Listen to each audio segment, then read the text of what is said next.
19절에서 22절 말씀입니다. 찾으셨으면 한 절씩 교독하도록 하시겠습니다. 지혜가 지혜자를 상급 가운데 있는 10명의 권력자들보다 더 능력 있게 하느니라.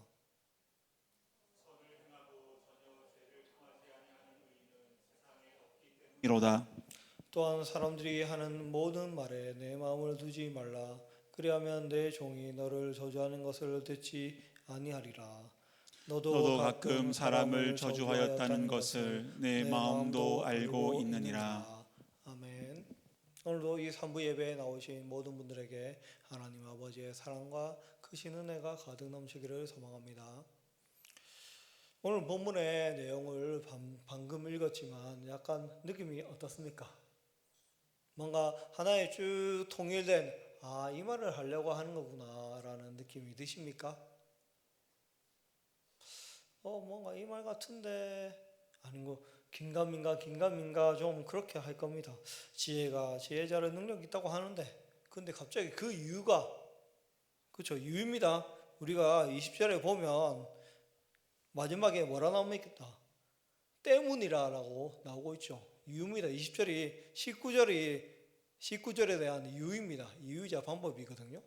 그런데 그 이유가 의인이 없기 때문이라고 하다가 근데 또한이라고 덧붙이면서 하는 말이 갑자기 말에 대해서 이야기를 하고 이게 갑자기 두서없이 주절거리는 말처럼 들릴 수도 있습니다. 근데 오늘 본문에서 우리가 먼저 알아야 될 것은 오늘 본문이 사실 지난번에 저희가 보았던 14절에서 18절 그때와 이어지는 본문이라는 것입니다. 14절에서 18절은 뭘 말씀하였습니까? 쉽게 말하면 밸런스를 우리가 지켜야 한다는 것이었죠. 근데 그 밸런스가 그냥 적당히 물에 물 타듯이 술에 술 타듯이 적당히 살아가는 게 아니었습니다. 약간 과학적으로 말하면 다이내믹 이퀴밸런트에 가까운데 그 말을 하자면 의롭게 좋게 아름답게 주의 말씀대로 살아가려고 힘쓰고 애쓰는 겁니다. 그런데 그렇게 하기 위해서 어떻게 해야 되냐면 주의 말씀을 보고 이해하는 나가 있다면 그렇군구나 하고 적용을 하죠. 막 큐티를 하고 하면 주의 말씀을 읽고 마음에 와닿는 대로 적용을 하고 묵상을 하죠. 근데 그걸 보면서 한쪽에 다른 하나의 생각을 더 두는 겁니다. 그게 맞나? 진짜 그게 진짜 말씀에 참뜻이 맞느냐 하고 또 그에 대해서 또 반문하는 걸 만들고, 쉽게 말하면 그냥 있는 그대로 받아들이는 내가 있으면 이제 그거를 반격을 하는 악마의 비판자라고 하죠. 이런 비판을 하는 나를 두고 그 다음에 토론하는 나를 두고 한 3-4명이서 내 안에서 막 씨름을 해야 된다는 겁니다. 그래서 이것도 잡고 저것도 놓지 않는 것, 이게 바로 그 14절에서 18절까지가 말씀하는 것이었습니다. 하나님을 믿고 정말로 굳게 믿으면서 내가 동시에 하나님의 구원받은 자녀라는 것을 믿는 것입니다. 동시에 그럼에도 나는 무엇이다? 죄인이다 라는 것도 굳게 믿는 것입니다. 그렇기 때문에 내 판단은 언제든 틀릴 수 있다. 그걸 넘어서 사실은 내가 하는 모든 판단은 어떻다? 사실은 교묘하게 내 이득을 가리키는 판단이다 라는 것도 생각을 염두에 계속 두는 겁니다. 그래서 동시에 하나님을 신뢰하고 나를 신뢰하고 동시에 또 나를 끊임없이 의심하고 비판하면서 그렇게 그 중도의 길을 지키려고 그 긴장을 놓지 않으면서 살아가는 것입니다. 어렵죠? 네. 그래서 이렇게 못 된다는 것을 이야기한 게 14절에서 18절이었습니다. 조금만 이렇게 너무 그래서 열정이 지나치면 지나치게 의롭게 되어서 망하게 되고, 반대로 못하겠다 하며 어느새 어리석게 되어서 우매하게 되어서 망하게 되는 게 우리의 길이다. 그렇기 때문에 저는 지난주에 예수님에 대해서 그 좁은 예수님이 우리 앞에 걸어가신 그 좁은 길에 대해서 말씀하신 것입니다.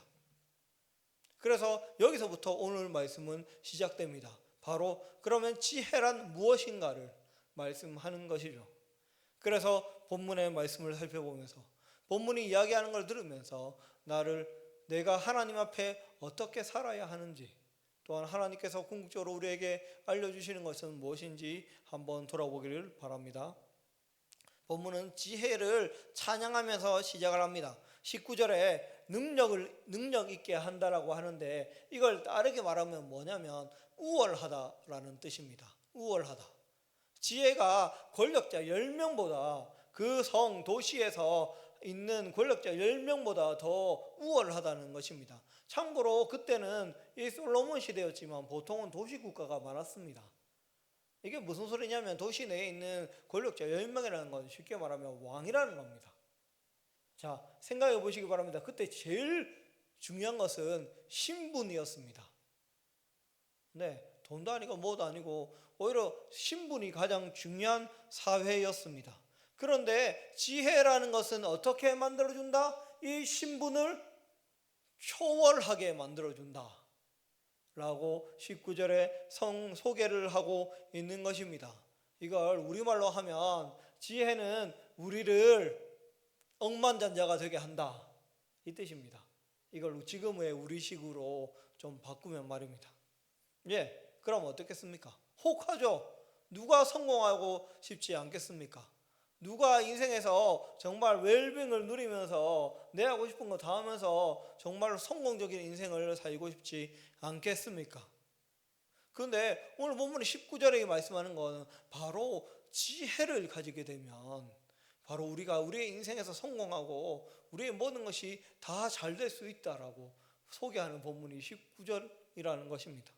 그러면 어떤 생각이 들겠습니까? 그러면 지혜를 어떻게 가져야 되지? 어떠지? 하고 하면서 20절이 딱 등장합니다. 20절에는 우리말 개역 개정에는 생략이 되었는데 단어 하나가 생략이 되어 있는데, 그게 뭐냐면 영어로 따지면 because라는 단어가 생략되어 있습니다.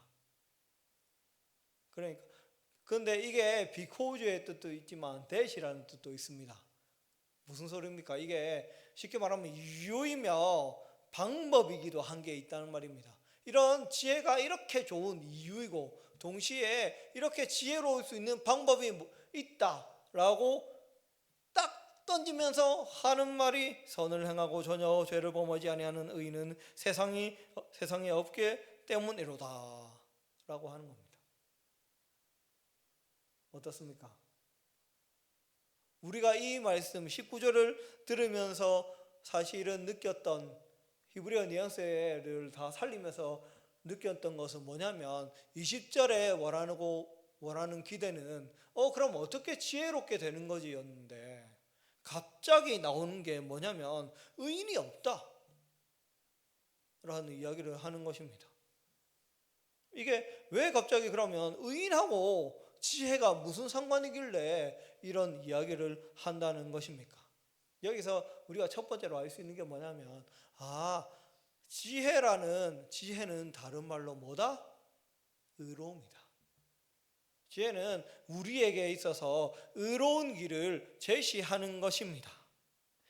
그리고 앞에 선을 행하고라고 나오는데, 이 선이라는 것은 히브리어로 좋음, 좋다와 똑같은 단어입니다. 18절에도 나오죠.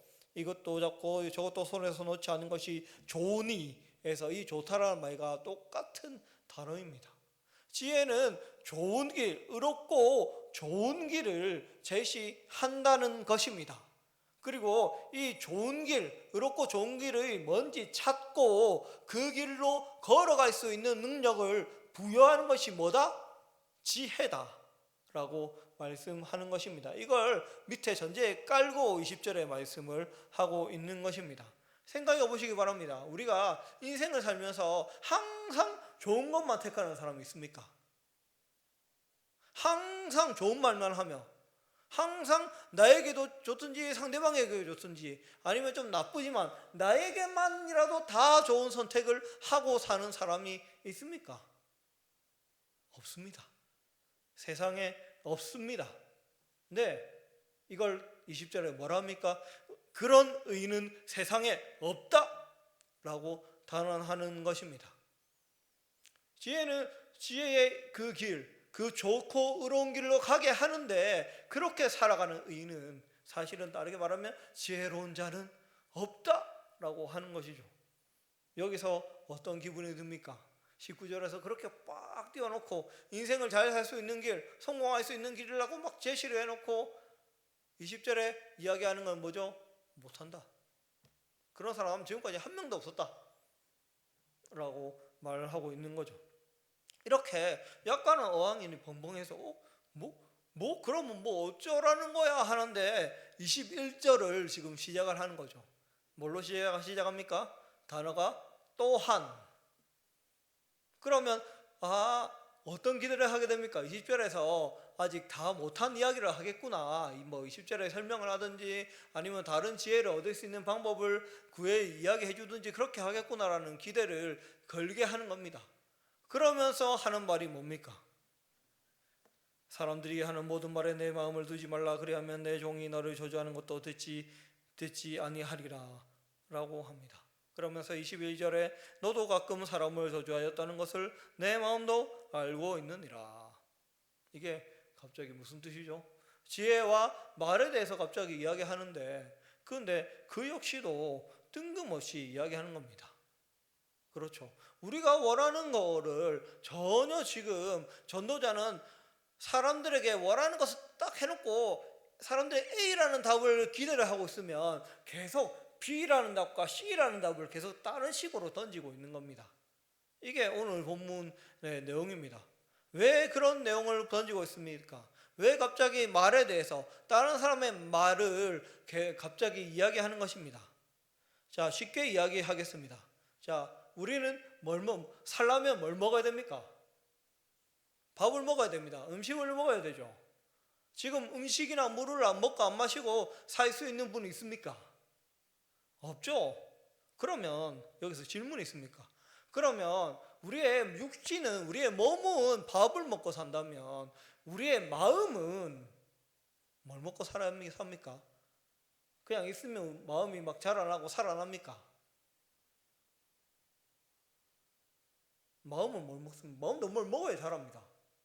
그래서 애착이론, 심리학 배우신 분이 있겠지만 애착이론도 있는 거 아니겠습니까? 마음도 뭘 먹습니다. 먹지 않으면 못 자랍니다.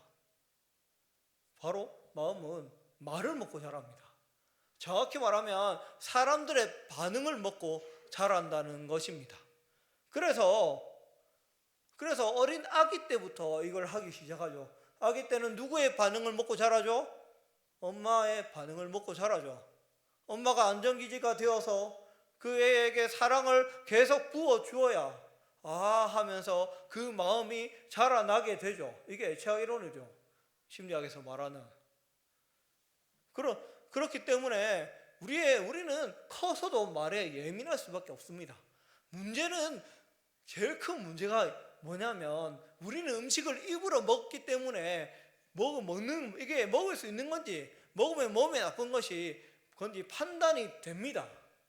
근데 우리는 마음은 말을 먹는데 마음은 판단하지 못하고 그냥 다 받아들입니다.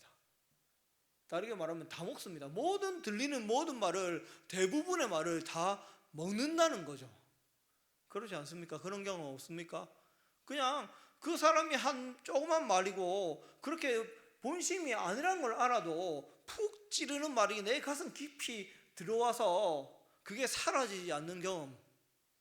아니면 욕을 먹었으면 이렇게 쏙 들어가면 이렇게 싹 흘리면 되는데 그 욕이 안 흘러가고 이 안까지 들어가서 곱씹고 막 답답해 죽겠고 화도 나고 울분이 터지는 그런 경험들 우리 다 있지 않습니까?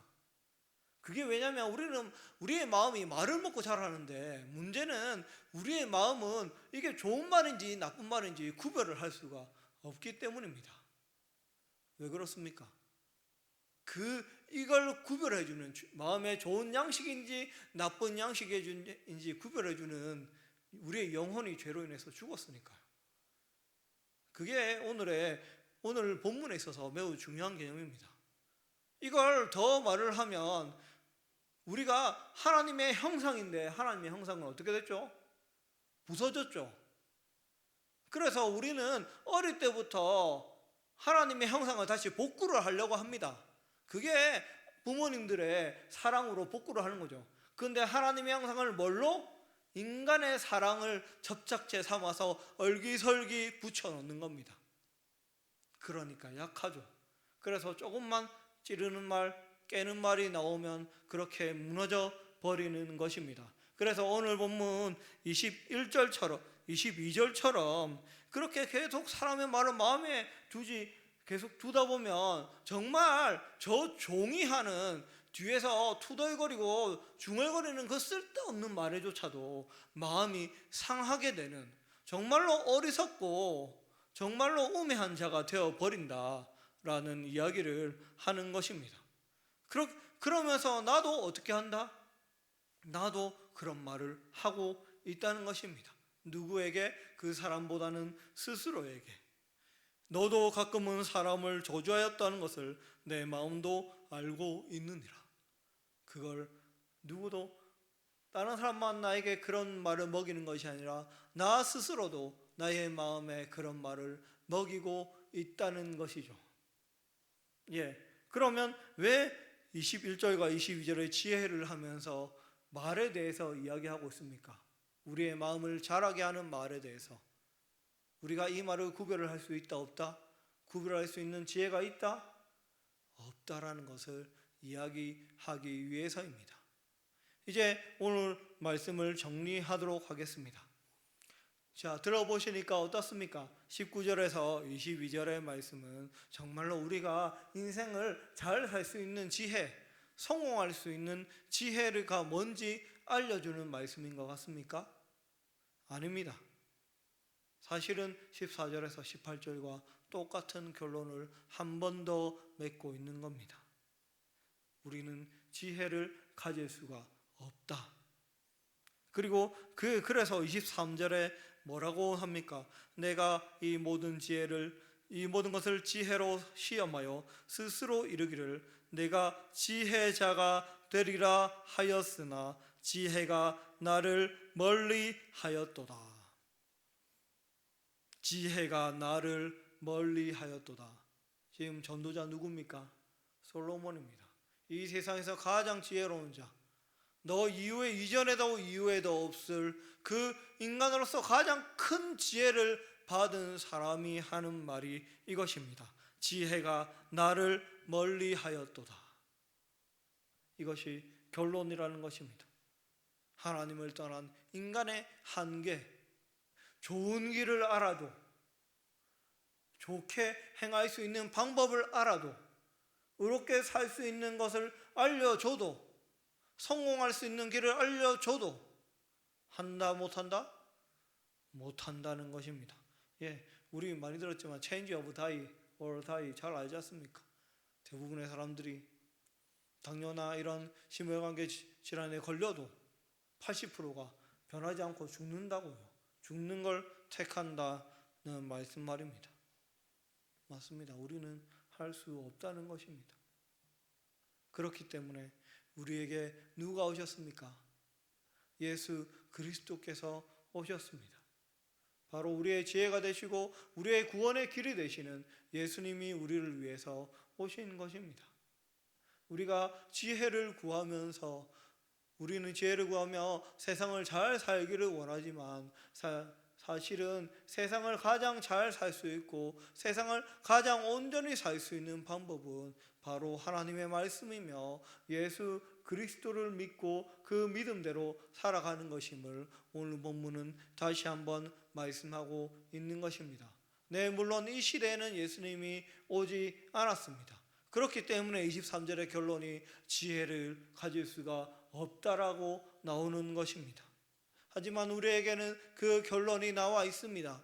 예수님이 있습니다. 그렇다면 우리가 오늘 이 본문을 보면서 우리가 가진 믿음, 예수님의 십자가의 보혈, 이것이 얼마나 귀한지를 한 번 더 생각할 수 있는 시간이 되시기를 소망합니다. 이 솔로몬도, 제국을 건설했던 솔로몬도 평생을 거쳐 찾았지만 결국 지혜를 찾지 못했던, 그 길을 찾지 못했던 것이 우리의 앞에 있다는 것입니다. 하지만 우리는 어떤 때 이 지혜는 하나님의 말씀은 예수 그리스도의 보혈은 우리에게 있어서 참 이런 10원의 가치도 없는 것 같습니다. 그것보다는 당장 나에게 높은 이득을 주는 것, 당장 나에게 좋은 곳에 현혹될 때가 너무 많은 것 같습니다. 하지만 정말 단순하게 생각해 보시기 바랍니다. 내가 이 땅에서 있는 모든 부를 다 끌어모은다고 해도 천국에 1원만 못 삽니다. 천국에 하루에 1원씩 쌓인다고 하면 이 땅의 모든 부보다 천국의 1원이 어느 게 더 크겠습니까? 천국의 1원이 더 클 수밖에 없죠. 그렇기 때문에 지혜가 우월한 것입니다. 정말로 내 인생을 좋은 길로 이끌어 주는 것입니다. 왜냐하면 그 지혜는 누구로부터 이 땅을 창조하시고 나를 이렇게 사랑하신 하나님으로부터, 그리고 실제 몸으로 보여주신 예수님으로부터 나오기 때문입니다. 이 시절에 하고 싶은 것도 많고 또한 그만큼 불안함도 많을 줄 압니다. 어떻게 살아야 될지도 모르겠고 여러 가지 길을 놓고 준비하시는 분도 많고 달려가는 분도 많은 줄 믿습니다. 하지만 이때 그렇기 때문에 하나님의 지혜를, 바로 예수 그리스도를 좀 더 깊이 생각하시기를 부탁드립니다. 왜냐하면 이것이 우리에게 진정한 생명력을 주는 유일한 길이기 때문입니다. 이 전도자, 이 세상에서 가장 지혜로웠던 솔로몬의 이 말을 그저 흘려버리시지 말고 마음에 담으며, 저렇게 구했던 그 지혜가 나는 그저 간단한 기도 한 번에, 간단한 찬양 한 번에, 그냥 일주일에 한두 시간에 쓰는 이거 한 번에 얻을 수 있다는 것이 우리에게 주어진 얼마나 큰 축복인지를 다시 한번 기억하며 주님을 더욱더 중히 여기며 주님께 더욱더 가까이 나아올 수 있는 우리 모든 성도님들 되시기를 주님의 이름으로 간절히 축원합니다.